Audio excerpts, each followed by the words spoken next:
plug in my laptop because it's about to die. What's up, everyone? Welcome to Betamax. Betamax. My name's Fidel. His name's Ed. No, I decided to go. I know on the last episode I said, like, I think I'm going to scrap the whole intro.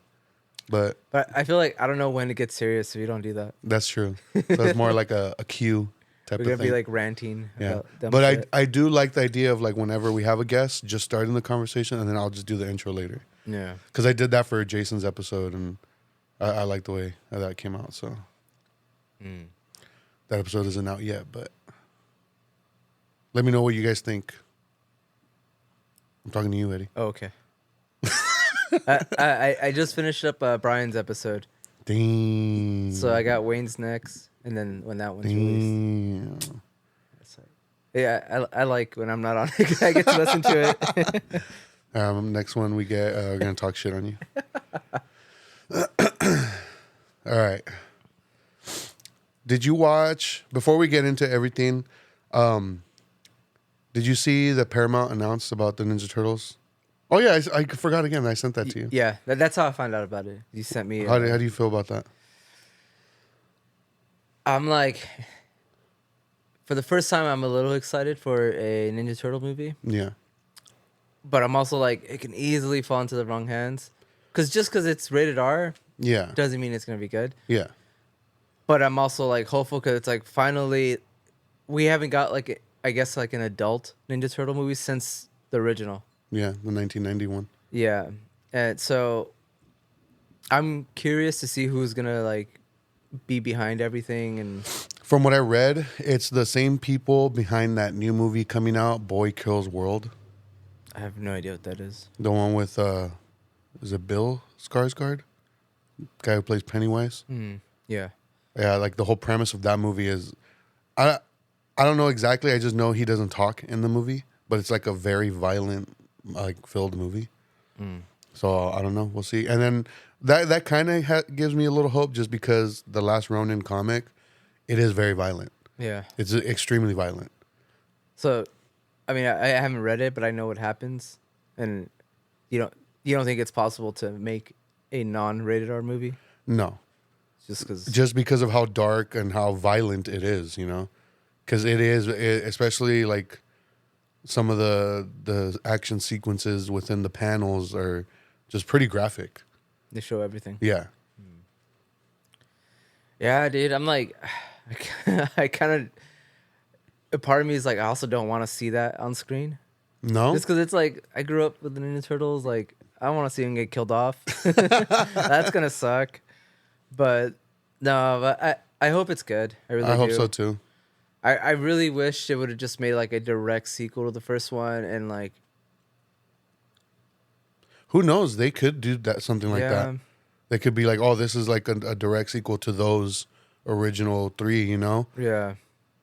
Because the Last Ronin, it is like he's old, you know? Yeah. That's true. For those who don't know, the Last Ronin comic is about the one last surviving turtle who's like avenging his brother's deaths.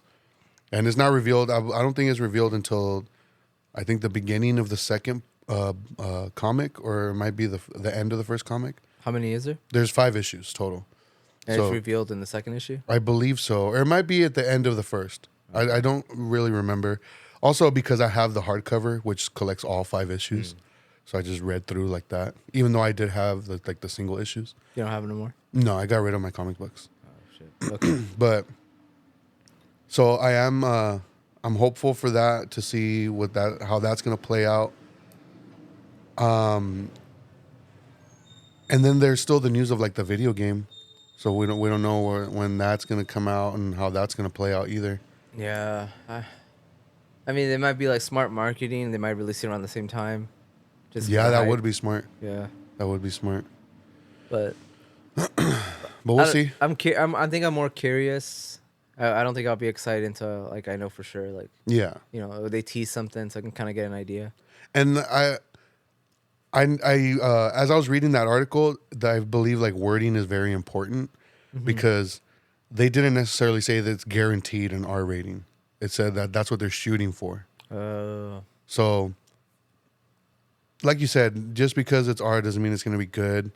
I just hope if it does end up being like PG-13, they push that limit with the violence. You know? Because that's really the only thing I could see why it would be rated R, because of the violence. Yeah, I doubt But I there'd mean, be there's been turtle PG sex scenes. Yeah, like I'm not gonna see fucking turtle dick. I mean, Shredder maybe. Hey, I'm down. But but yeah, like I said, like there's been movies that are PG-13 that push those limits, and Yeah. you know, it's been great. Yeah, but I mean, but this one's like very violent. So Yeah, this one is very I feel violent. like it would benefit from having an R rating. Yeah, so we'll see how that plays out. And it was just announced, so they didn't give like a when it's gonna start happening. You know, Yeah. they just basically said yes to the idea. So we'll see. What do you think the target audience for that is? I think it's gonna be our age group. Yeah. I think So so. I feel like younger kids aren't really about comics. No, but then also like, okay, I don't think younger kids are into Ninja Turtles, like little kids. Like, No. because the newest one that came out, Mutant Mayhem, I don't think that was supposed to be for kids, you know. But I think the general audience for that was like people our age, Yeah. and then like maybe their kids. Yeah. Like that was, I feel like that was a movie made for people who grew up with the '90s Ninja Turtles, and then like that way it was made so they could show their kids as well. And I think Yeah. this one is going to be specifically for our age It's like group. I don't know, like I guess making like a Smurfs movie, like I'd be like, I'm never watching that. Like I don't care about Smurfs. They're making a Smurfs movie. Are they? Yeah. The only thing I read about it was that Rihanna is confirmed to be Smurfette. Or the voice of Smurfette. I don't know. Well, you know there is Smurf movies, right? Is there? You didn't know that? No. Yeah. I thought like what's like something old that I would not give a shit about. that popped in my head. Yeah, so. Yeah, I wanted to bring that up real quick before I forgot, because I tend to forget shit. That's tight. Dementia.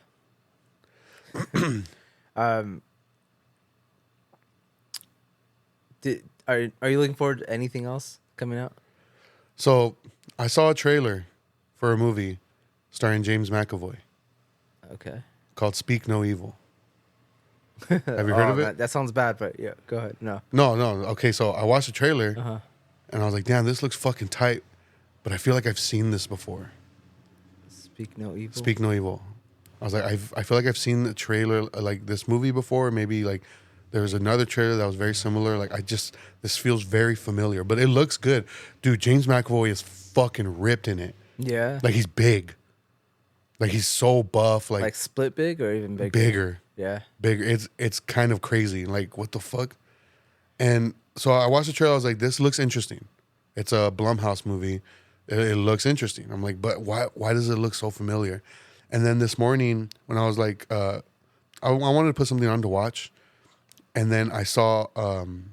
Oh, by the way, I don't have Shudder anymore, like as its own app, because I added it as the channel to my Amazon Prime, but I had to do like a separate thing. So I don't think it's gonna allow me to like share it, I guess? yeah. Okay. I haven't even gone on in a while. But anyways, so I was going through the Shudder channel on my Amazon Prime, and I saw Speak No Evil, and I was like, what the fuck? And then they showed the little screen grab or whatever from the movie. Yeah. And like the character, like the two characters, I was like, is that James McAvoy? But then I looked and it said it came out 2022. And so I watched the trailer for that. So it's the James McAvoy one is a fucking remake of this movie. Of a movie that came out in 2022? Yeah. What? And then I saw, I was like, it's a Danish film. And I was like, okay, maybe that's why it's being remade. The American version. So I watched it. I watched it this morning. It's in English. What? It's in English. Yeah, like it's basically about these two families. Like they're on vacation and they meet, and it's fucking weird. I liked it a lot, actually. It's just really weird. A lot of crazy shit starts happening. It's very awkward. The only way I can describe it for those who like The Office, it's like The Office, the dinner party episode, if it was a horror movie. That's what, because there's so many situations where it's just like cringe awkwardness, like makes you feel so uncomfortable. I love that shit. And Dude. you're just like, oh no, like oh It no. makes you just want to like hide under something. There's a lot of that. Oh, Just a lot of uncomfortableness, and then it's just fucking like, what the fuck is going on? Like towards the end of the movie. it's like Curb Your Enthusiasm. Yeah. Like I hate watching that show, but I love it Yeah. at the same time. It's so good, but it's just like, dude, some scenes are so hard to like. Yeah, there's a lot of watch. uncomfortableness, but I really enjoyed the movie. But I was like, why is it being remade? Like this movie's in English. Yes, the families like they're on vacation like abroad, and one of them is from like Holland, and the other one, I can't remember. And like they each talk to their children in their like native language, like and like Swedish or whatever. But there's subtitles. But then when they talk to each other, it's all in English. Huh. So I don't know. I don't know. We gotta look more into it then. Yeah, but I'm just like, why does this happen so fucking often? I don't know, dude. I don't know. I'm at the point where like I try not to even like argue it anymore or anything, just because I don't know why that happens. Like I mean I know why, but it's just like who. I don't know, dude. I just hate people support that. I feel like if they weren't supporting it, if they didn't make money, they wouldn't do that. But it's like, I feel like It's lazy. Americans are so lazy that they rather, like you said, they just don't want to read subtitles or like, I don't know, or they just need to see like a big actor Yeah. and be like, oh, okay, I know that person, like, so I'm gonna watch this movie. Yeah, it's just, and it's only Americans that do that, dude. Yeah. That's why, like, I buy, like, me and you, like, when we buy, like, movies, like, most of them are from, like, the UK or Germany or anywhere else because they have, like, cool artwork that doesn't have, like, the fucking actors, you know, blown up. Yeah. Like, you know, fucking, I don't know. The headshot movie cover. Yeah, like, and that's what Americans look for. Like, oh, who's in this movie? Yeah, they don't want to see cool artwork. They want to see, like, who's in this movie? Who do I recognize? Oh, fucking Ben Affleck's in this. It's gonna be good, you know. But I don't know. Yeah, no, I get you. I get what you're saying, but like after watching this movie and being like, damn, this was really good. I enjoyed this, and it definitely had. No, I'm not gonna say that. I'm not gonna say what I was just about to say because it might give away something. After watching it, I was like, I still want to watch the remake just because the character that James McAvoy is portraying. I want to see his interpretation of that character from this movie. What was it on? What'd you watch it on? Shudder. Damn, thanks, dude. I was gonna because I can't remember who I shared Shudder with. Who I shared. I had it on, but I know it was you and I believe Nikki, but I can't remember who. I know there's more people, but I can't remember. Yeah, lately I've just been trying to just stick to physical. Yeah. So I still got a bunch I got to knock out, but this one is definitely like I'm gonna look for like a physical copy of it. It was like good. You liked it? Yeah, I liked it that much. Okay, I'll have to check it out. It's a Danish when I buy it. But yeah, so I ended up watching that this morning and I was like, man, this was fucking tight. Why are they remaking it? But yeah, like I said, that like my only interest in the remake now is to see because I love James McAvoy. So I want to see his interpretation of the character he's going to be portraying. Because, dude, that guy is fucking nuts. Yeah, I do like him as an actor, too. He's one of my favorites that's currently working. Yeah. I don't think I've ever seen anything that he's in that I'm not like, damn, he's really good in this. Because even in Atomic Blonde, I liked his character. Yeah. Split is like he should have won something for that, dude. He got cheated big time. Remember, I was trying to remember the name of that movie that he was in where I thought it was Shame, but that's the one with Michael Fassbender. It's called Filth. Oh, I have seen that, dude. Yeah. The only reason I remember that movie because there's a scene where he supposedly photocopied his dick. Yeah. And it's supposed to be all huge. And then when he's having sex with the woman, and like he puts it in and she goes, oh, really? And he just laughs. He just laughs and he's like, sucker. Yeah. That's the one I was thinking of. Yeah, I haven't seen that movie in forever, but I did watch it. Out of all people, I don't know who. I think D'Lo or somebody recommended that movie to me. Damn. Yeah. But yeah, he's good in everything I've seen him in so far. Yeah, yeah. I feel the same way about Even him. in the X-Men movies, even the shitty ones, he's good in. Yeah. But so I saw the Zone of Interest finally. What did you see it on? It's on Hulu, I believe. Okay, because I've been wanting to watch that. It's either Hulu or Max. Those are the only ones I have now. Thanks. Thanks. Telling you, man, I'm cutting back. Which is good, dude. Because like when I had like 5 different ones, I didn't even know what the hell to watch, dude. Like I canceled my Stars subscription because I never fucking watched it. But I know I share that one with Mia. It's active until May, so I gotta let her know. And I believe we traded that one for Paramount Plus. So I'm basically not gonna have Paramount Plus anymore afterwards, which is fine because I don't use that one either. But yeah, I canceled that. I canceled Mubi. Yeah, the one that had like it has all those like art films and like Sundance films. But that's another one. Like I never used it. Yeah, I feel like when you just have a ton, it's just like Yeah, you're not gonna use them all. Yeah. You might like watch one movie out of that app like a month maybe. yeah, So that's shitty. But yeah, I saw The Zone of Interest, dude, and that movie. I loved it, yeah. but I hated it at the same time. Really? So I took notes because Yeah. like I already knew going in like this is gonna be like this is an amazing director. Yeah, The subject matter is fucking like it's gonna be tough. yeah, And dude, it is so fucking unsettling, dude.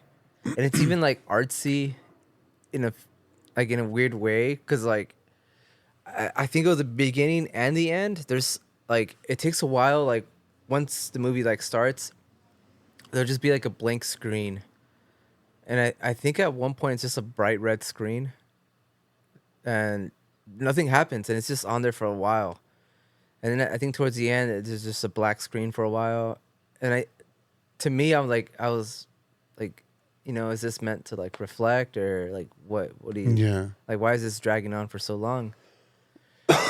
But this movie is so fucking unsettling. And one of the main things I saw about this movie, complaints, Yeah. was that nothing happens. Nothing happens. But dude, I wasn't bored a single second of the movie. yeah, So many little things, little details that I was just like, this is a good fucking movie, but it was really hard to watch. And when I say it's unsettling, I mean, so the movie takes place in Auschwitz. One of the commanders that's overseeing the camps, yeah, particularly the gas chambers and all that, he built a family home right next to it, like right next to it. yeah.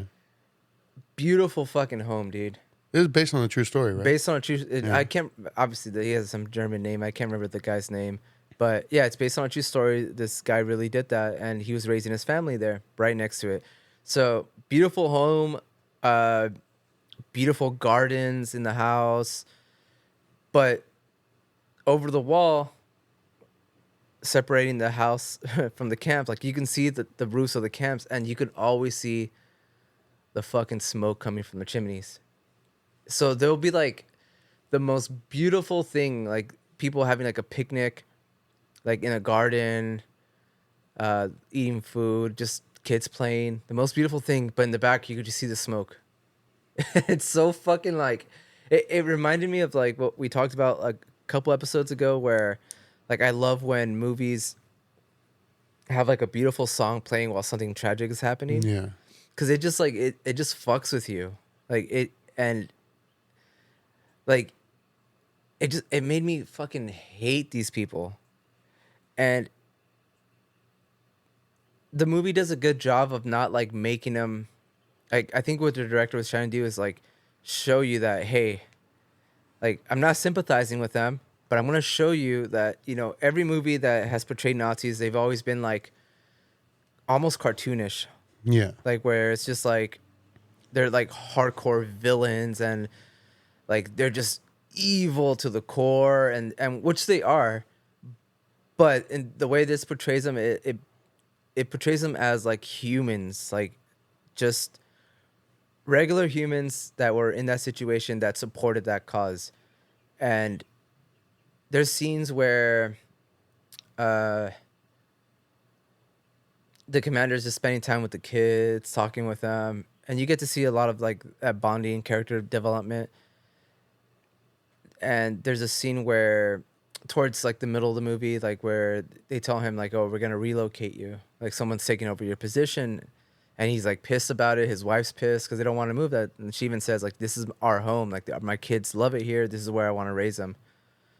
And they have like this moment where they're like standing next to the river, and he's like, when we were dating, like this is what we dreamed about, we wanted to have our own place and this and that. So it kind of like shows you like, okay, these aren't the big scary cartoon characters that you see in other movies. They're just almost like everyday people like you and me, who, like I said, just happen to support this shitty fucking cause. And like, I don't know, dude, like I said, like it's such a hard watch.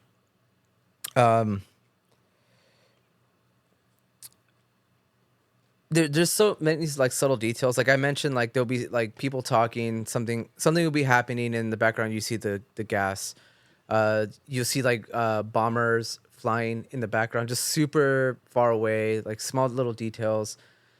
I know that this movie did win best sound design, and that's the most unsettling thing, dude. It's so fucking hard to like. I think it's almost even worse than watching it. Yeah. Because it just leaves it up to your imagination, and it just lets your imagination go to like these wild places, and it just makes you, even if you don't want to, like your brain is trying to visualize what's going on. Yeah. Like there's one character that she lives in that house. She'll sneak out at night and like dump a bunch of like apples or fruit like near the work areas where they have the slaves digging and stuff.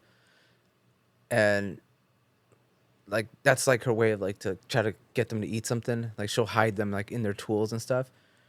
And it has this really cool shot where it's almost like it's not night vision. It's almost like infrared, but I'm not sure what they use. But it's a cool little visual where she's like sneaking out in pitch darkness, but because of that camera, you can see where she is and all that. It's pretty cool looking. But she's hiding it, and then there's a scene where this little boy is like playing in his room with like his toys, and he hears like a bunch of yelling, and you can kind of make out one of the commanders saying like, "Oh, they're fighting over an apple," and he's like, "Take them to the river and drown them." Like it's just crazy, dude. Like, and it's just like you just hear it. So like if you miss it, you miss it. Yeah. Like it's just it. You have to watch this movie with like a good sound system to get the full effect.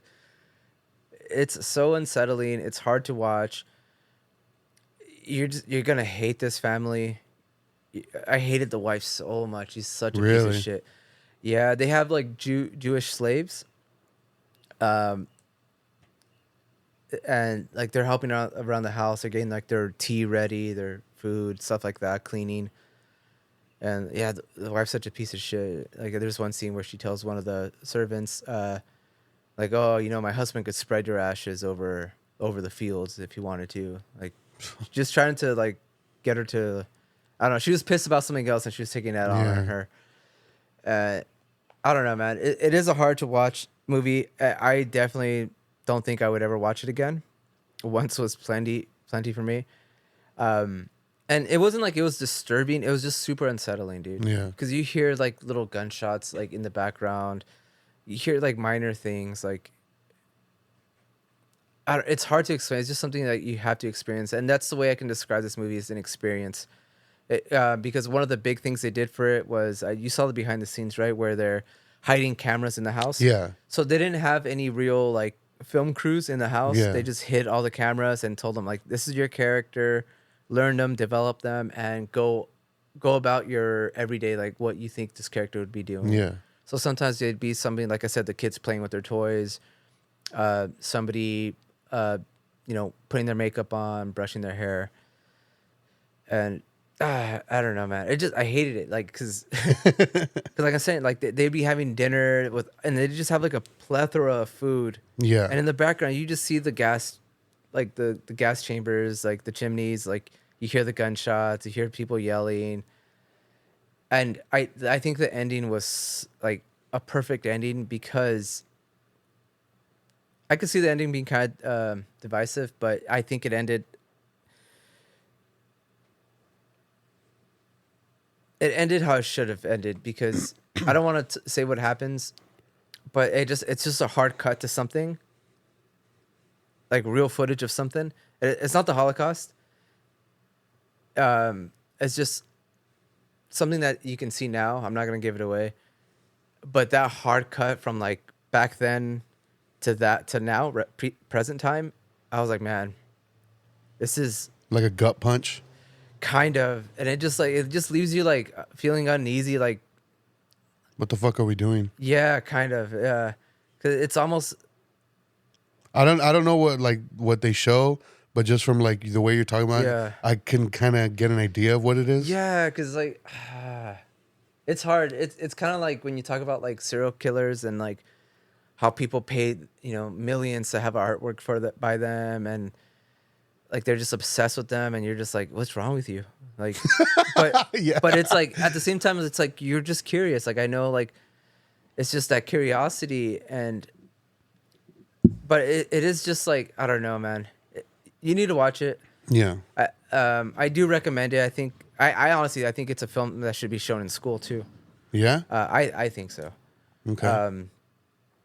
There's even like a scene where the commander, he ends up like sexually assaulting one of the servants, the Jewish servants, and it doesn't show anything, but then it shows him like kind of hiding from his wife, like, and he goes to like this little bunker thing, and he's just like rubbing like cleaning himself, like, because they really, like, in their head they're like, these are filthy animals, they're not even human, Oh. but he's over yeah. here like sleeping with them.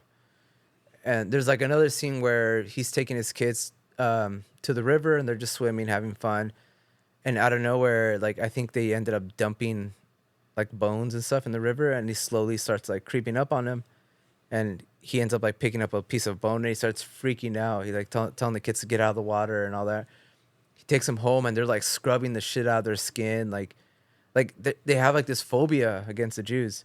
It's just a crazy movie, dude. Like you have to watch it. I do recommend it to everyone. I feel like people need to see this movie, even if it's just once. Yeah. I feel like it is an important film. I think it portrays what's going on, the whole like mindset with the Nazis at that time, and just the families in general, and like how the kids got brainwashed into it and all that. Yeah, it's just different Yeah. from like your normal typical like war movie, I guess, or because it also, like, the soundtrack is just very like I don't even know if I would really call it a soundtrack. Like, it's like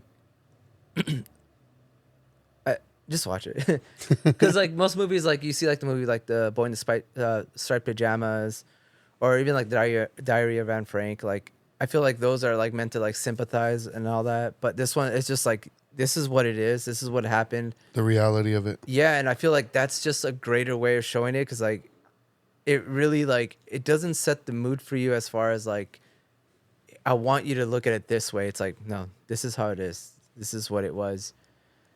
And to me, that hit way harder Yeah. than like any other like Holocaust movie I've seen. But yeah, it's crazy, dude. Like, just to them, it was just work. Yeah. It's just like, okay, it's just another day on the field. There's a scene where he's having like lunch with these other like, I don't know what you'd call them. Like they made like blueprints for like these new gas chambers, and they're like, oh, you can fit like 500 people at a time, and they're like excited, and they're like, and then like you put half of them here and half of them over there, so while these people are like, we're freaking burning these people alive, the other one is getting ready to turn on, and once this is done, this will start cooling while the other one starts heating up. Like, it's just efficient. And, Yeah. and to them, they're just like, okay, cool. Like, it's just like nothing to them, dude. It's just like how we treat like cattle now and all that. It's just like, you know, it's like they weren't even human. They were brainwashed, dude. Yeah. They bought into they drank the Kool-Aid, basically. Yeah. And yeah, it just, like I said, it pisses me off because like there's a scene where like the wife is like talking to the guy, the main commander, and she's like, oh, can we go to Italy again? Can we go to that spa I love and get pampered? Yeah. And he's like, yeah, we'll go. I'll take you again. And I'm just like, they're literally right next to the fucking the most horrible thing is happening right next to them, and they're like over here trying to go to Italy to get pampered. Yeah. Yeah, but it's definitely a movie I recommend, but it's just hard to watch. I looked it up. It's streaming on Max.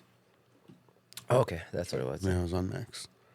So, yeah, I get, because on I don't know if you've noticed on Letterbox, there's like a where you could put what streaming services you use, like in your account settings. Mm-hmm. And so when you look up a movie, there's a section that'll tell you what streaming services it's on, if it is on a streaming service. Oh, okay, cool. So yeah, that's why I looked up the movie and it says it's on Max. And you could rent it on Vudu. Yeah. I've been using Vudu a lot more, actually. Yeah? Yeah. Yeah. I don't know, man. This movie has not left my head. Yeah. No, I've been wanting to watch it. It has been on my watch list. I just feel like I need to be in that state of mind, you know. I told you, I would have never put this movie, but Ellie was like, okay, we're watching this. I'm like, all right. Who? Ellie. Who's that? Eli. Yeah, Ellie way. Yeah, that one. That one? That one. No, yeah, like I feel like I just need to be in that state of mind. I got to prepare myself for it just because of the subject matter.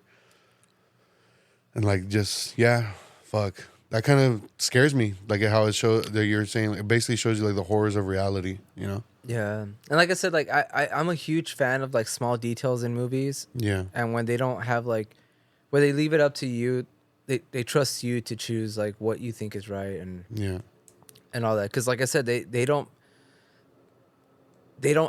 show anything. Like nothing gory happens. Even the Jewish slaves, like you see them, like I think there's one scene when they're in a field and you kind of see them like through the grass a little bit, but I think that's it. Like you don't ever see anything else. Like you never see them like, you know, when they're fucking skin and bones. There's no horror like that. It's just sounds, dude. Which is so much scarier, dude. But I recommend it. I think everyone should watch this movie. I honestly, it blows my mind to know that people said this is like nothing happens.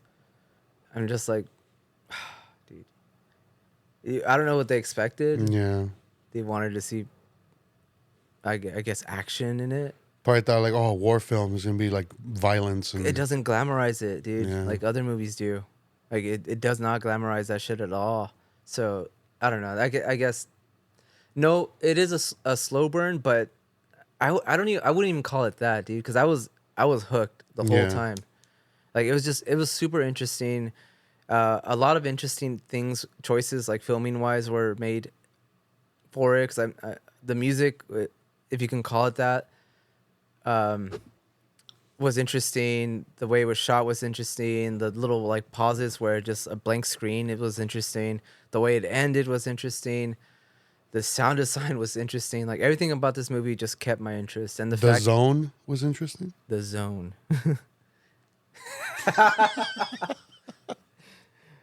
Oh man. But yeah, I definitely got to watch it. Yeah, watch it because I'm curious to know what you think, dude. I'll see what's up. I was gonna bring something up right now. I fucking went blank on it. What else do you got?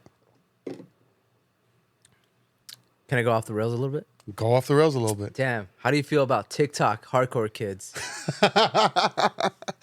So you kind of mentioned this because we were talking about Regional Justice Center, right? Yeah. And you were asking like, oh, like, are they still active? And I was like, yeah, I think so, you know. And I was commenting on the fact that like Ian, who's the drummer vocalist, and I'm assuming runs the Twitter account, was kind of he's always had that hard stance of like anti-photographer that show. I don't know how real it is. I don't know if it's just a bit that he's doing. It could very, very well be a bit, but I mean, it's pretty believable. He's very vocal about it.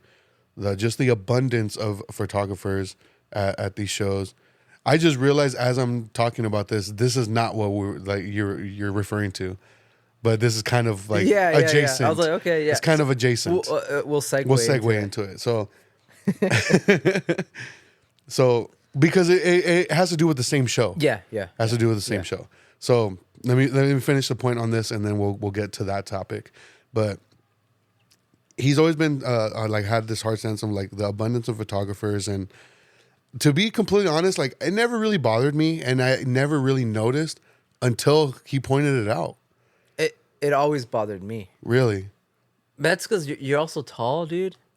Like I'm a short dude. Like I have to like it's annoying having having 500 people raise their hands with the phones and record the entire show on their phones. Yeah.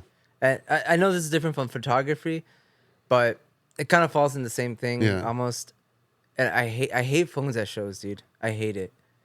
Like if you're gonna, post, hey, I'm here on Instagram, take a quick picture, put that fucking phone back in your pocket and enjoy it. Yeah.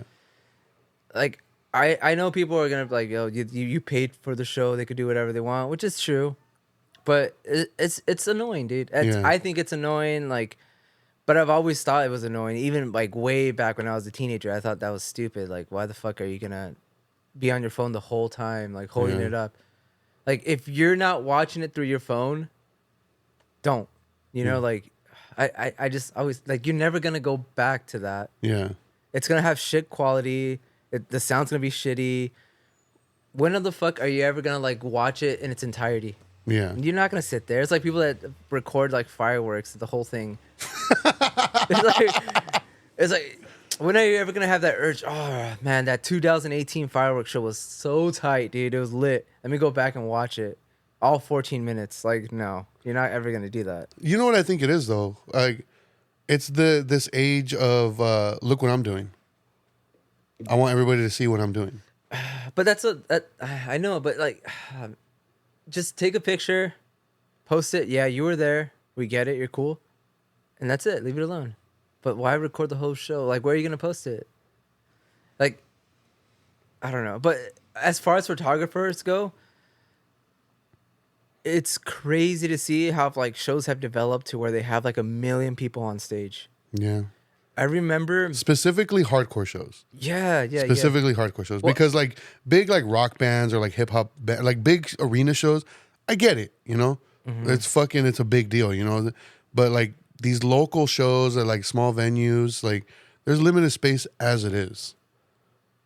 Like, what the fuck? Yeah. And I don't know. I think it's like a hobby that's so easily accessible that everyone's jumping into it. Yeah. And I don't know, dude. I feel some type of way about like photography and shows, and I'm definitely against it. Like, yeah. Like, I don't know. I think most people are just trying to be nice and not be like that. And I'm not that kind of guy either, that, because like this is kind of what I wanted to talk about too, about like we'll get into in a minute. But I don't know. It's just something I felt like even as like a young kid, like I was like, don't, like, why? But I get it. Like people have it, I guess some people make a living like that. It's just, I don't know, dude. I'm there to enjoy the rock band. Rock band. And just go home, but I don't know. I think photography has like really, really blown up, and like I said, it's so easy for everyone to do it, and it's a cheap hobby, so everyone does it. So I don't know, dude. Like I remember what show did we go to? It starts off cheap. Yeah. Starts off cheap.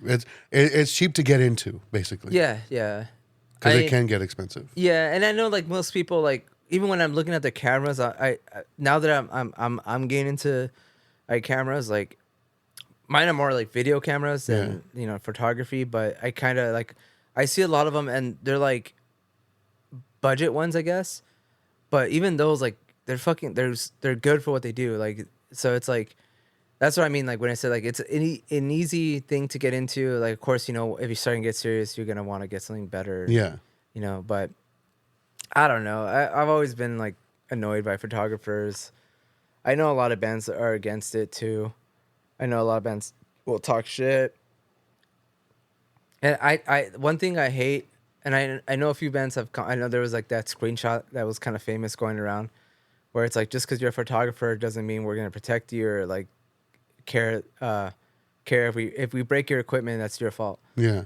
And it was going around like crazy, so I can tell like a lot of bands are kind of sick of that too. Yeah. Because like just because you're a photographer, dude, like doesn't mean I'm gonna have to like be careful around you or like, doesn't give you the right of way. And like I guess I always think back to where it was. I think one of the last times I saw Locust was the San Diego show that we went to, and there's this chick taking pictures of Gabe, and she's like getting in his face, and he just starts spitting on her, and I think she like eventually got grossed out, like moved, but I was just like, why, like, dude, it was annoying to me because like I was there to watch the show, and she was like literally like moving in front of me, like. Yeah. On stage trying to like I'm like, dude, you're blocking everything. Get the fuck out of the way. But I don't know. My opinion on it is I am against it, but not as hard, I guess, as you are. Mm-hmm. I'm more along the lines like I get it. I understand, like I'm all for like documenting shit. But to have like so many fucking photographers at a show, especially a hardcore show, like you see like the whole front, like the whole both sides of stage just full of people with fucking cameras. We're and talking like 20 people on each side. Yeah, like, it's crazy. It's like, how many do you need? Like, come on. And like I think if I was gonna go shoot somewhere and I saw like a ton of photographers, I wouldn't want to do it. Yeah, I'd be like, oh, this is not that fun anymore. Yeah, like. I almost feel like it's like a social thing for photographers. Like it's gonna become like it's already becoming that. I mean, I feel like that's always been a part of it, but I don't know. And then there's those fucking sick ass photographers that will be in the fucking crowd. I love that shit. Yeah, and I'm like, damn, you're a fucking hero for like being ballsy enough to do that. Like they'll be right there taking hits, everything. When they get their chance, they'll snap a pic. Yeah, and then tuck that shit back in. Absorb some punches, right? And that shit is tight. But I remember at the Soul Search show, I remember you had mentioned. I think that's when I started like really like noticing it. You had mentioned like, damn, like when did hanging out on the stage become a thing? And I looked up and I'm like, holy shit, there's like a fuckload of people on the stage. There was a lot of people on the stage, and they were just chilling there. Yeah, I'm like, who? Why? Yeah. I don't know. The only other time I've seen something of that nature with like just a lot of people on the stage was, I want to say, like Sound and Fury 2009, and I think that might have been the first time I heard like the term stage potato. Like, look at all the fucking stage potatoes. Yeah.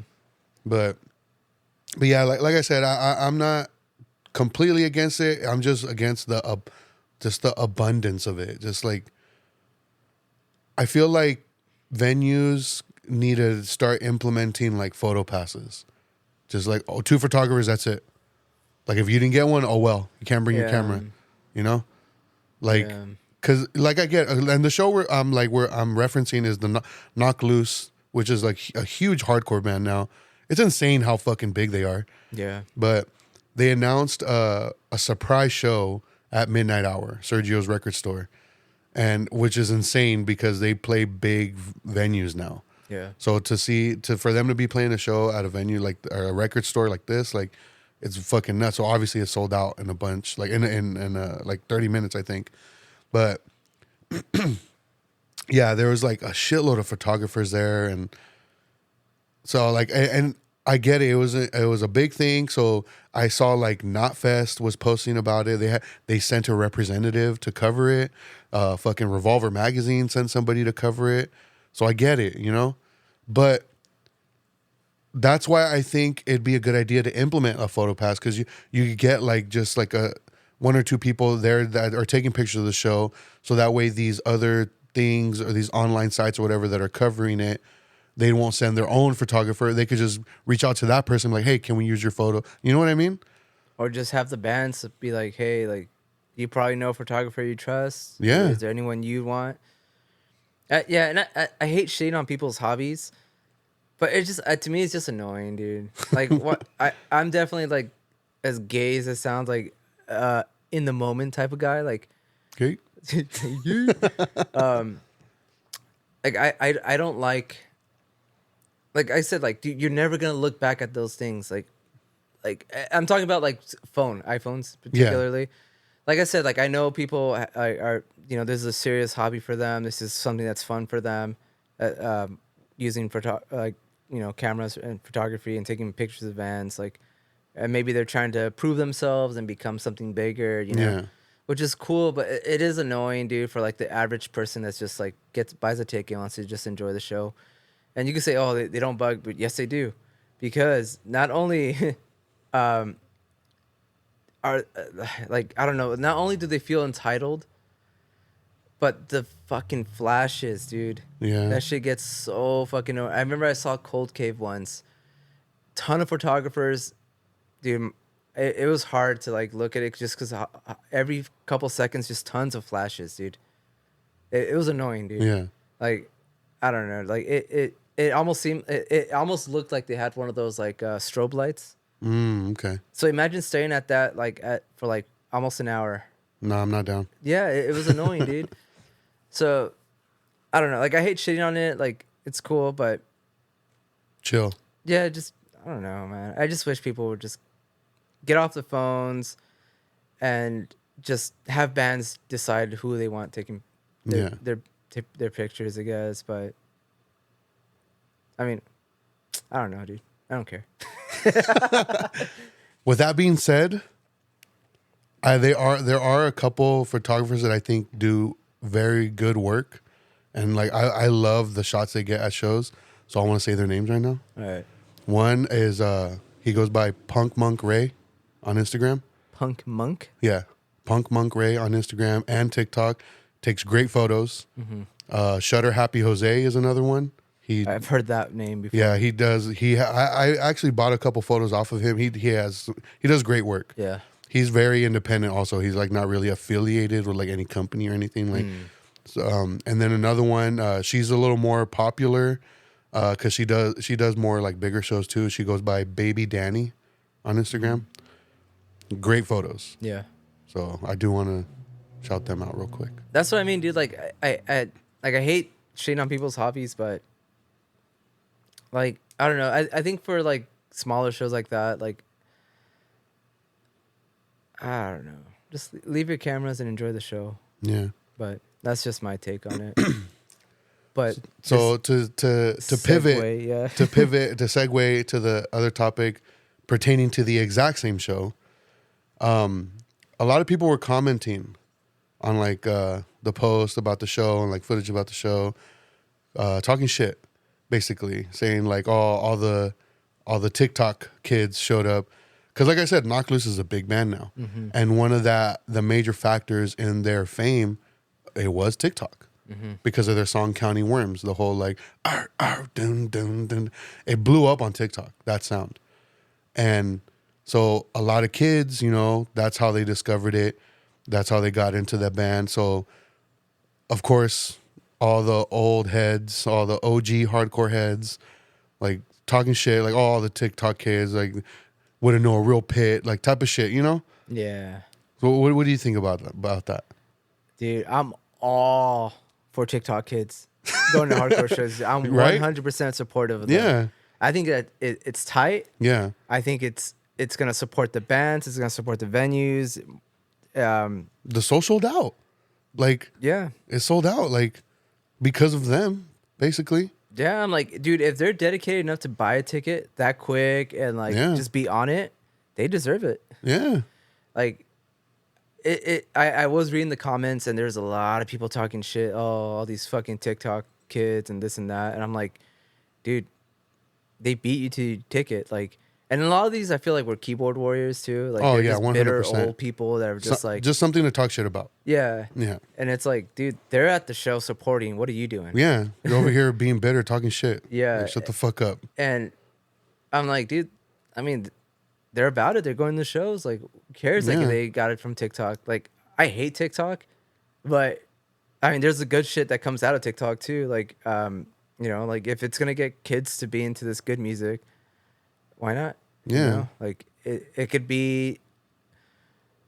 I don't know. Like I feel like it could put on a lot of kids. Like, cause, dude, Spotify. When it became like a thing, it helped me. It got me into so many bands, dude. Yeah. Because of like the whole like related artists. Yeah. I just started like it's so easy just to find new bands on Spotify. Yeah. And that helped me out. So like if TikTok does something similar where it can like get particularly like even if they're, you know, older like people, like it doesn't matter. Like if you could just get anybody into like new music, like why not, you know? Yeah. And particularly hardcore, because I feel like it's always been like a, you know, like I get it, because sometimes like I feel like when it's something that's like not that big, it feels like a cool little like club almost. Like it feels like kind of sacred. But at the same time, like I'm just like these bands are gonna make like more money. They're gonna be able to tour more. That hopefully will lead to more releases, better, you know, better sounding recordings, like, you know, everything. Like, so I mean, I'm 100% for it, and like,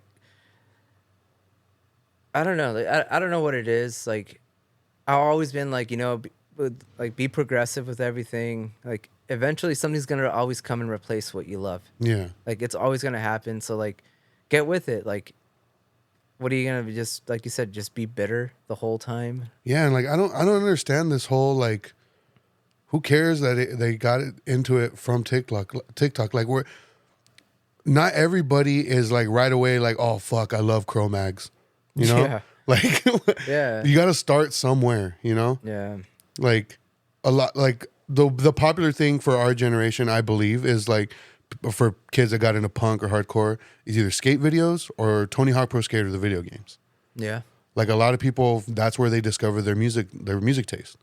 Yeah. And I feel like a lot of these people won't even admit that. Yeah. It's like, yeah, you were listening to, you just somehow like one day just like, oh, I'm going to listen to fucking Dystopia like in Like, third no, grade. come on, dude. Yeah, no. Like, I mean, some people get lucky. Then I have like an older brother that puts them on, but it's like most of them, they do get it through some like kind of social app or, you know, somehow like, you know, like I said, like I've discovered a million bands that I love through Spotify. Yeah.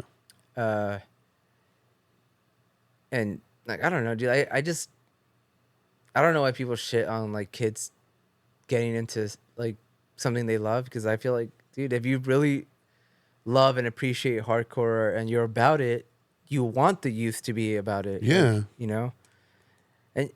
And you could say like, oh, they're cringe. It's like, so what? So were you at that age? For real. Like, what, you fucking, like, no, like everyone's cringe when they're small. Like, you got to start somewhere, dude. but I mean, some of these kids they're like, they look like they're like in 6th grade listening to them. I'm like, dude, I wish I was that cool in 6th grade. Right? Like, I wish I was into hardcore like in 6th grade. Like that kid I had mentioned in the Knock Loose video. Yeah. He's up front the whole time.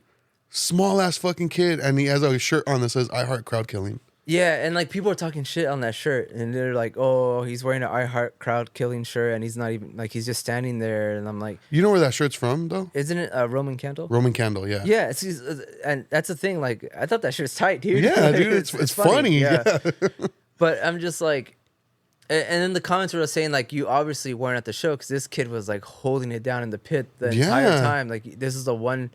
I think maybe he really wanted to see this band, so he kind of like chilled out. Yeah. But that's what I mean. Like, it's just people that weren't even there. And like, that's another thing that people were saying. Like, everyone who was talking shit on this kid, it's like, dude, you obviously weren't there because this kid was like getting down. Yeah. But I don't know, dude. Like, just bitter motherfuckers, dude. Yeah. I don't know. Like I said, like, I feel like it's like,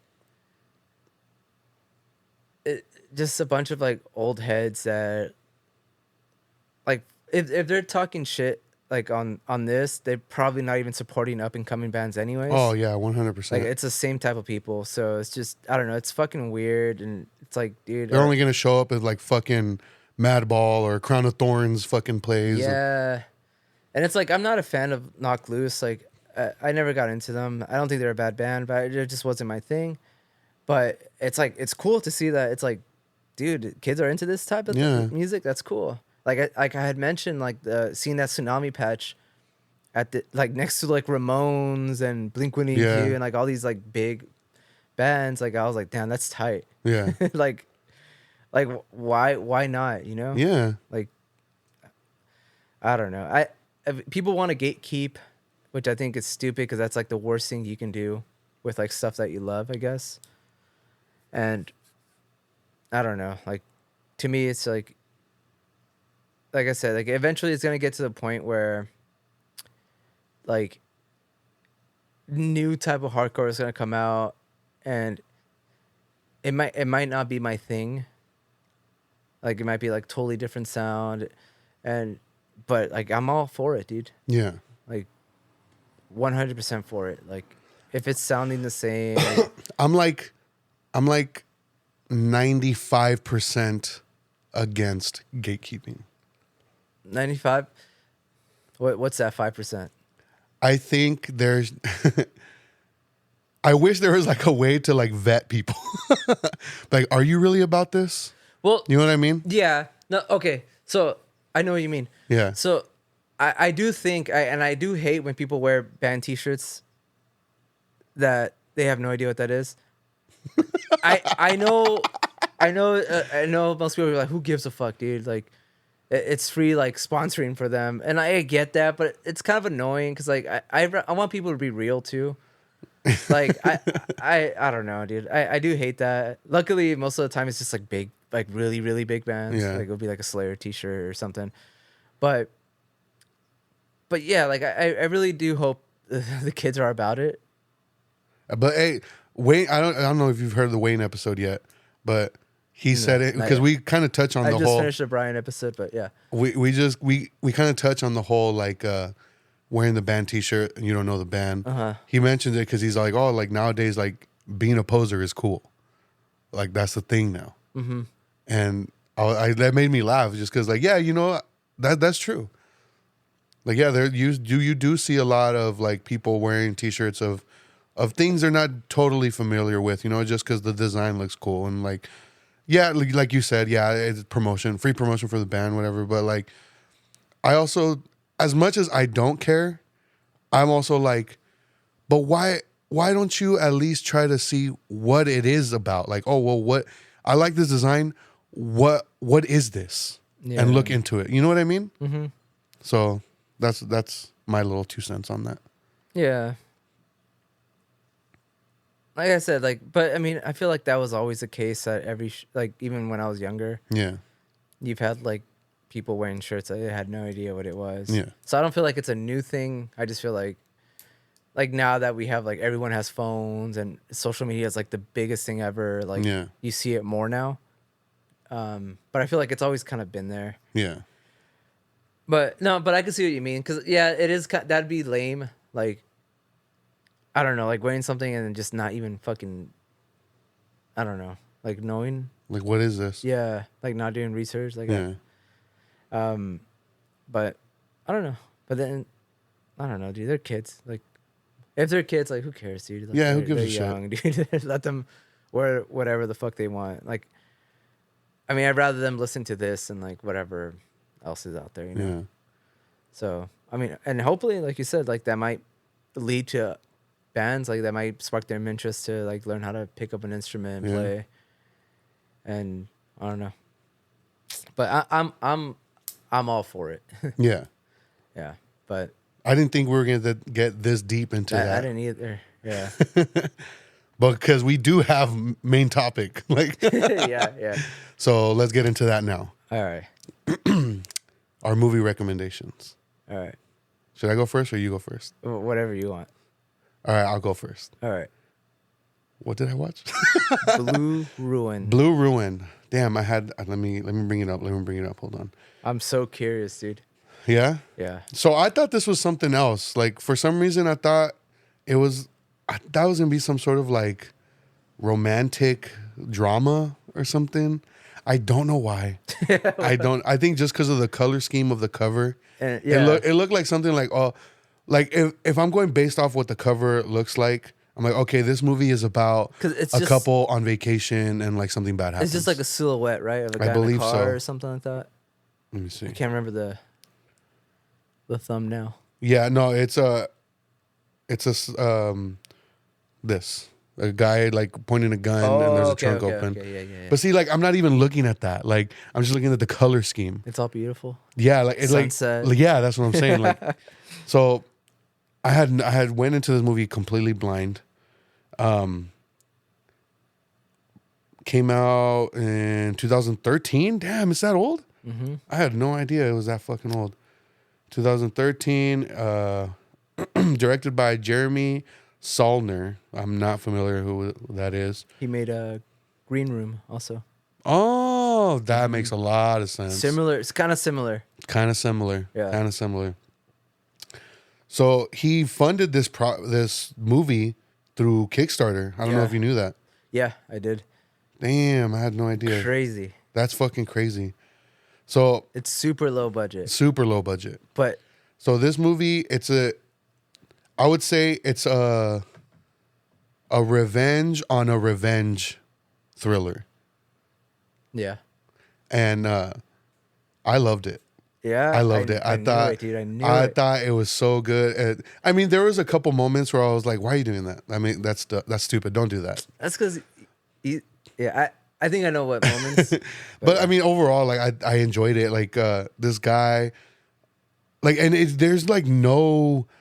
I love how the story kind of unfolds, and you're figuring things out on your own. Basically, nothing is like overly explained. yeah, you there's know? no what do you call it? Like exposition dump. There's no and that's one of the comments that when I was reading, like the people loved it. Yeah. Like there's no exposition. You're figuring out everything, like through the story. Yeah. There's nothing is dumped on you. Like this is what happened. This is what they did. That now he has to do this. Yeah, Like it's just you're figuring it out as you go. yeah, and I loved it. Dude. Yeah, like I love that about it. Like, cause it opens up, you just see like this homeless guy.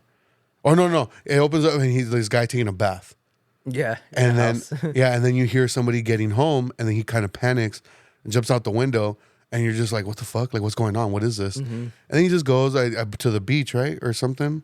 Yeah, he goes to the beach to like hang out. Yeah. He steals some clothes, I think. or- Yeah, and then he Super sleeps. shaggy looking. Yeah, like long Huge hair, beard, and a cop. He lives in his car. A cop comes up to the car and takes him in, and he's like, "Don't worry, you're not in trouble," and hands him a newspaper. And he's like, "I just thought you needed to know," and you're still like, "What's going on? Like, Yeah, what yeah. is this?" And then it doesn't show you like what's on the newspaper. You're just like, okay, like that's what's keeping you interested. Like, Yeah. it's just like, okay, this is what's going on. And then should I say what? Because it's not really a spoiler. Because I feel like that's what sets the movie in motion. It So- happens like in the first 10 minutes. So essentially, the newspaper is about a man getting released from prison who was convicted of it was a murder, right? A murder. Yeah. It doesn't say who or what. Yeah, it doesn't say who or what. And essentially what it is this man, the homeless man, his parents were murdered by this guy. And so he like basically like took off on everybody, like fucking excommunicated everybody from his life. And so when he sees that he's getting out of prison, he starts following him. He ends up killing him. Like, How brutal was that scene? dude, that shit made me wince. Yeah, That made me dude. like, oh, fuck. That's what I mean, dude. These low budget movies, like, how do they do these like effects that look so much better than like these $1 million movies? Like, it doesn't make sense. And it's like so realistic. Like, because he stabs him and then he stabs him like in the temple yeah, and he's not quite dead. and he's not quite dead, but you can see like his eye starts getting bloodshot and it's just like pouring blood out. The guy doesn't yell. And who was it that said like, there was an actor, I think you had said, there was an actor that said like, you've obviously never been stabbed because if you were to get stabbed, you don't yell. Yeah, Like you're just that was the Saruman from Lord of the Rings. What's his Christopher name? Lee. Yeah, Christopher Lee. Okay, yeah. So and like that's what like he gets stabbed and he's just like he yeah. grunts like there's no yell, and then so The violence is like it's not glorified at all. It's no, just like so like hard hitting. yeah, It's just like the way I can describe the violence in this movie is it's not there to like romanticize like and like to be like a cool action thing. It's just there to like show you the severity of the situation and to like be like, okay, this is what's at stake. This is what happened, and then like it just moves on, and that's why it feels so real. yeah, Aside from it looking really realistic, yeah, like it just feels so real. yeah, and like so he does that. He slinks out of this place without getting noticed, and so the part where he fucking punctures the tire so they don't chase him. He fucks and his hand and up. he fucks his hand up, and then his car won't start. Oh no, the keys. He left the keys. He behind. left the keys behind, and so he has to fucking take the limo. the limo that belonged to the guy he just killed. Yeah, the limo that belonged to the guy. They just picked him up from prison, and like they were celebrating, he was home. Fucking takes off. The family finds him in the restroom. They chase after him, and then he hears somebody knocking in the back, and it's like a younger guy, and I would say like late teens, maybe early 20s, and he's like, "Oh, did you hurt Wade?" And he's like, "Yeah, he killed my parents." And he's like, "I don't think he did." And he runs off. Yeah, and at this point, like I'm like, what's going on? Yeah. Like, cause I like. Well, like at that point, I'm like, okay, this because it still doesn't say that he killed his parents at this point. It doesn't say, and then you kind of confuse as to like why this kid said, "I don't think he did." Yeah, that threw me off. I was like, when he said that, I was like, fuck, he is gonna. And I like the way my brain works, and this is right away. I was like, he didn't do it. Like he didn't do it. It wasn't him. Like that's what immediately popped in my head. But then what kept me in the movie was like, now I got to see how this unfolds. Yeah. Like, did he do it? If he didn't do it, who did it? Like, what the fuck is going on? And it keeps unfolding to like the very The end. very end, dude.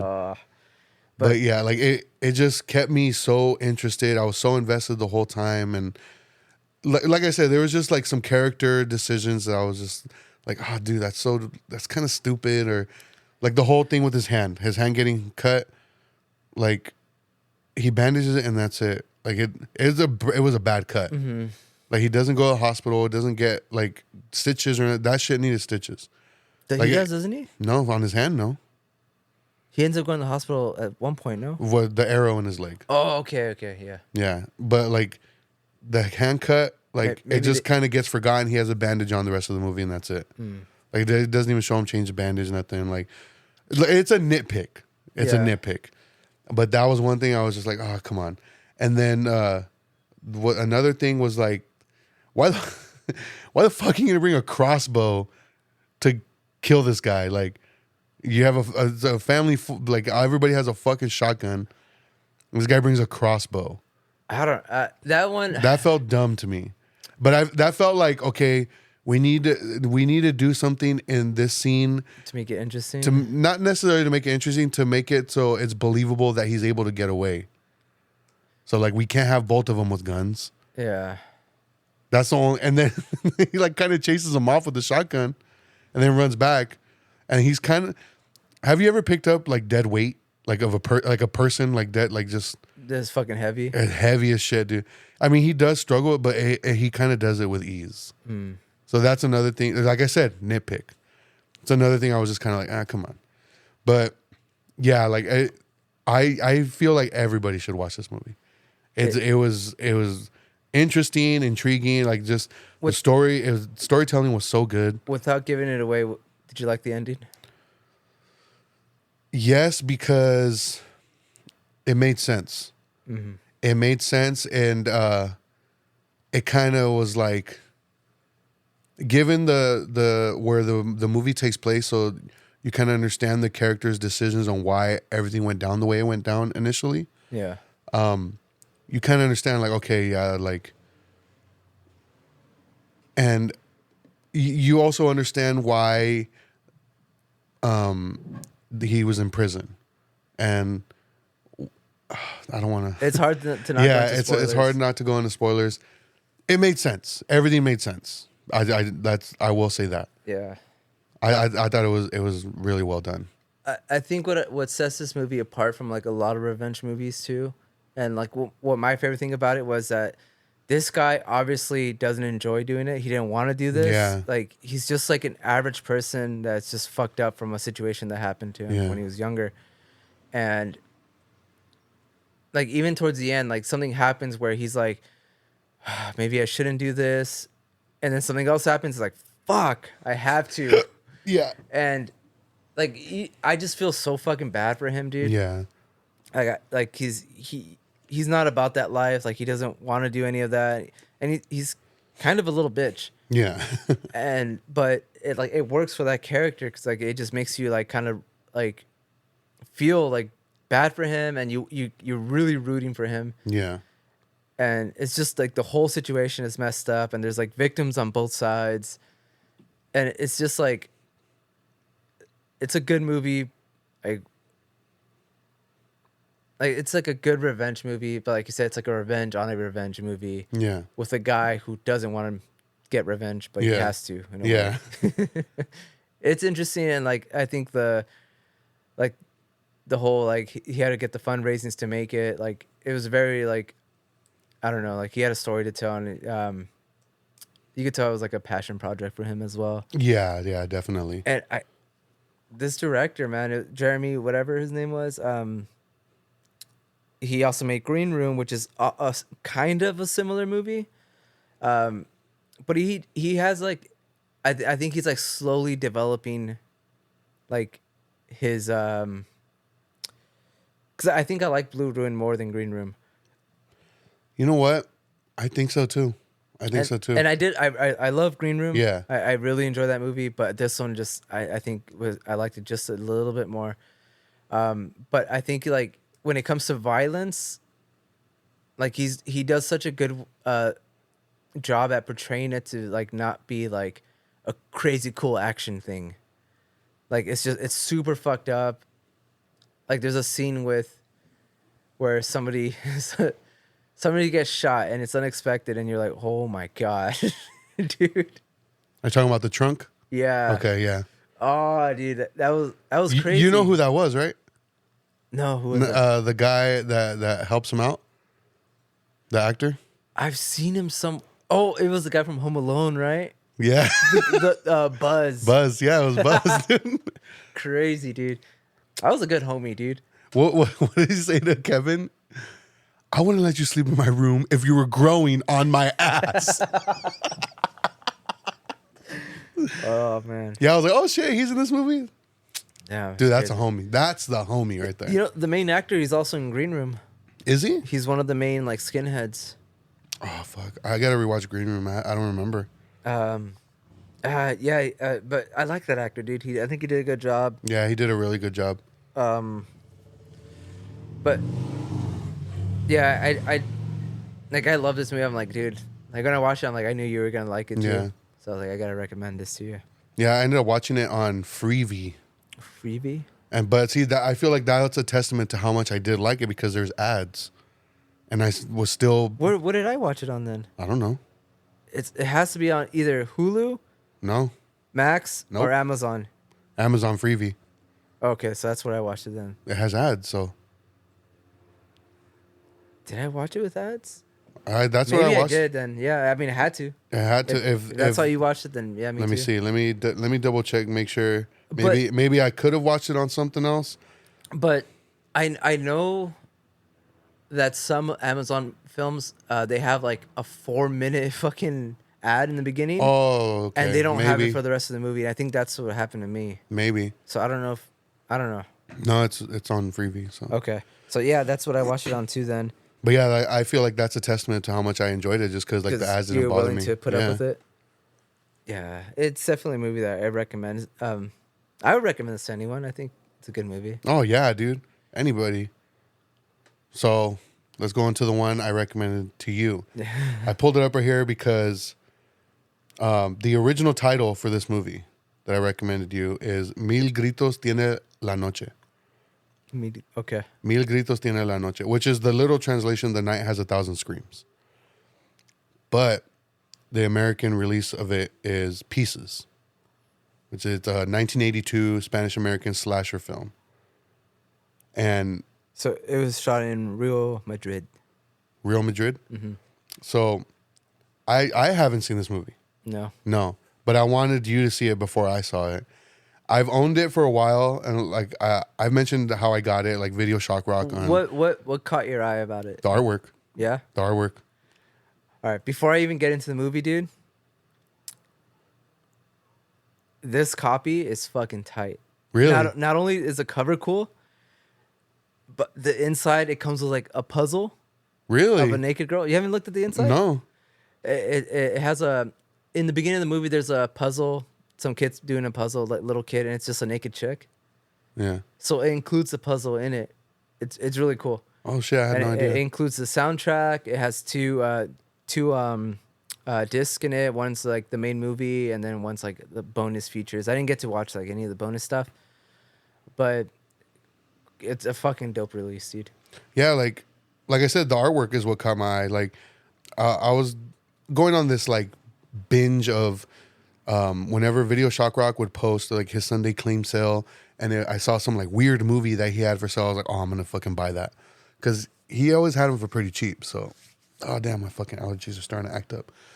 But I saw this and I love the artwork, so I was like, I'm getting this shit, and I have yet to watch it though. So like when come time, I was like, you know what, I want to know what Eddie thinks first. So go ahead. So, dude, I loved it. Yeah.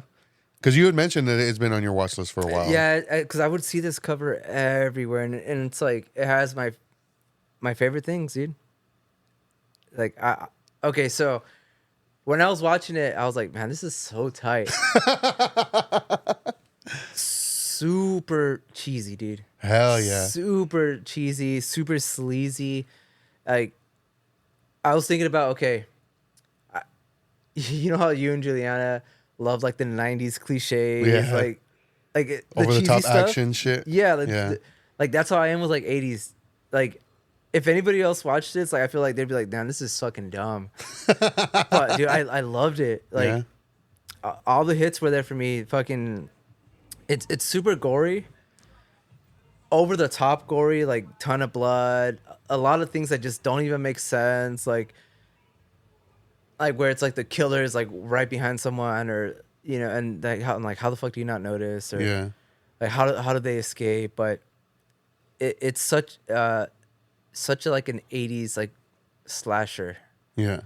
And it might be one of the best 80s slashers I've ever seen, dude. Really? It's really good. Oh shit. So yeah, like I mean, I don't even know, like the plot is just a serial killer is going around university killing girls. Yeah. That's what it is. And there's these two cops that get involved, and they get this famous tennis player to go undercover as a teacher to try to like kind of lure the killer and try to find out who he is. Interesting fact, dude, the serial killer, because he wears like a hat, he wears like a long like trench coat, he has black gloves, and I thought it was gonna be like an homage, or like maybe like they got the idea from like those old 70s Giallo films. Mm-hmm. But it's actually based on a comic book character called The Shadow, which I don't know what that is. I don't know either. I guess it got like that design from that comic book. But dude, this movie is just tits, gore, and like cheesy dialogue. It's so tight, dude. Ton of gore. I guess they use like like a ton of like animal like organs for a lot of the scenes. Oh shit. There's a scene, a really cool scene where some girl gets cut in half with a chainsaw. Yeah. And it looked dope. And I guess they used like a pig. Like I don't know how they hit it or something, but they cut like a pig in half, and I don't know how they made it. They put like I don't know, some kind of thing over it to make it look like a girl's waist or something. Yeah. But that's how they pulled that scene off, which is really, really cool. But there's a ton of scenes that are like memorable, like you know, It is super cheesy. So there's two versions. I wasn't sure like why, because it said there's an English version and a Spanish version. I'm like, I'm gonna watch the English one because I don't know what the Spanish one is. Yeah. Later on, I kind of regretted it because it was shot in Madrid, so it was originally in Spanish. So I'm curious to see what that one is like, but the English dubs are terrible. Of But course. it made it funnier, dude. Like, Yeah. it was a good time, dude. I liked it a lot. It's something that I do want in my collection now, Yeah. just because I'm all about like stuff like this. Give me $500. Fuck. But ultimately, like it starts off with like this little kid making a puzzle. Yeah. And this mom is just like the most horrible mom, telling him like the worst shit ever, and like to the point where it was kind of making me laugh. How over the top, how over the top it was. He ends up killing her, and then that's it. Like, you flash forward like many years later, and there's a serial killer going around, and you're trying to figure out. I kind of figured out who it was right away, Yeah. and I was right. Yeah. But it's just. It's more not even about like the mystery. It's just more about like the fun. Of Yeah. it. Like, you know, the gore, the killings. It's funny. The acting is terrible. The dialogue is terrible. A lot of the effects are terrible. Some of them are really cool though. But it's fun, dude. Like, this is definitely like a movie that you can watch like on Halloween with like a bunch of friends, and Oh, you'll fuck have a yeah. good time, dude. The soundtrack is sick, dude. Yeah? And that I was every time like a DVD or a Blu-ray or something like includes the soundtrack, like you know it's gonna be good. Yeah, that's true. So it does have the soundtrack in there. So I guess it's 3-disc. Okay. I wish I would like. It looks like a like it would have been a movie to have like, I don't know. It looks like it would have been fun to work on it. So I'm sure the behind the scenes like they probably show a lot of like what went into it, which is pretty cool. But I guess it did really well in both Madrid and here in America, Yeah. to the point where they wanted to do a sequel, but the director got caught up with like a bunch of other projects, and it just never happened. But I guess like it did really well. Like it made a lot of money. It became like pretty big, even though it was like very low budget. Yeah. You know, but it's a good movie, dude. It's fun. Like it. I don't know. Like I said, like the best way to watch it would be with friends. Yeah. Just With a like group of make some people. popcorn, yeah, dude, and Yeah. just watch it. Yeah, I'm interested because, like I said, I haven't seen it yet. It is streaming on Peacock, which I thought is kind of random. Is it? Yeah. Oh, okay. Fun fact: it's Eli Roth's favorite slasher film. Really? Oh, wow. So I can tell, like, Okay, because his shit is kind of over the top. So yeah, and that's all this is too. Like like Eli Roth, like even with like Green Inferno, like as much as I fucking hate that movie, like the deaths are so over the top, and you can tell he's like influenced by like the shitty like 80s films. You Yeah. know? So it makes sense that this is like what he considers like the best Yeah. slasher film. The ending, dude, I loved it. yeah, At the end, when everything's tying up, I'm thinking, okay, that's the end of it. Something happens like in the last like couple seconds. It made me laugh. And I'm like, that's so tight that they did that, because it makes no fucking sense. yeah, But it's cool. It's just like, what the fuck? yeah. But I'm not gonna ruin it. But it's tight. I recommend it to anyone, like, especially like come Halloween time. Like, Yeah. watch it. If you like slashers, you'll enjoy it. Looks like it's gonna be put on during our annual pumpkin carving. So Yeah, that'd be dope. that one and Terrifier 2. We still need to watch fucking Cannibal Holocaust, dude. Oh, during the pumpkin carving? Oh, I don't know about that, but I was about to say, what the fuck? no, but yeah, Why do you want to watch Cannibal Holocaust again? because everyone's been like wanting to watch it, dude, and like I feel like it's time. It's been years since I've seen it, and I feel like it's due for a rewatch. I feel like we gotta do like regular viewings of Cannibal Holocaust and a Serbian film. Because I constantly get asked like, oh, like we should have a movie night and do Serbian film. I'm like, what the fuck? Fucking weirdos, dude. I'm not trying to watch Serbian film again. Hey, you trying to watch it or what? I'm down. Let's watch after this. I don't know. Cannibal Holocaust. I appreciate that movie. I think it's very well done. It's really hard for me to watch though. Yeah, it is. It's really hard for me to watch, but I mean, I'm down. Fuck it. If it's with a group of people, I'm fucking down. All right. Let's get into any questions or did I talk about what Wayne said? About what? Oh, not what Wayne said. What Nikki said about Wayne's episode? I don't think so. No. What did she say? Okay, so she said Wayne is right about being a working creative. It's so hard. It's like this in beauty or any freelance. Having a social media is so hard when people choose an already popular person. Oh, yeah, you mentioned that last time. Okay, so I did mention that. Damn. Fucking reading old shit. All right, so that was the latest like comment we had. Come on, people. Damn. I did run a poll on the episode that came out. Before this? Yeah. The one after Jason's episode, right? No. This one is the episode where we talk about Raw and Pitch Black. Okay. I ran a poll on that one. On what? On that episode. On IG though? Oh no, Spotify. Oh, okay. Spotify. Like I said, like I'm starting to just randomly put polls up on episodes. So if you're listening to the episode on your phone, just like have Spotify open on the episode and then scroll down and you'll see the area where it'll say air your grievances where you can comment anything you want, or there'll be a poll sometimes. Okay. So on that, we had also mentioned something about like doing reactions to stuff. Yeah. And like specifically trailers or movies or whatever. Mm-hmm. And I put a poll like, should we do trailer reaction videos? And everybody said yeah, 100%. I don't know. I'm kind of nervous about doing stuff like that. Let's just do it, dude. I'm about to order a fucking tripod, so okay, we have to. All right, I'm down. How about we'll shoot it. And since I don't have a laptop yet, we can use mine. You know what? That's fine because I enjoy editing. I'll make it look pretty. You edit it. I enjoy editing. Like right. As much as it can be time consuming, I do enjoy doing it. All right. So I'll help you out with whatever I can for now.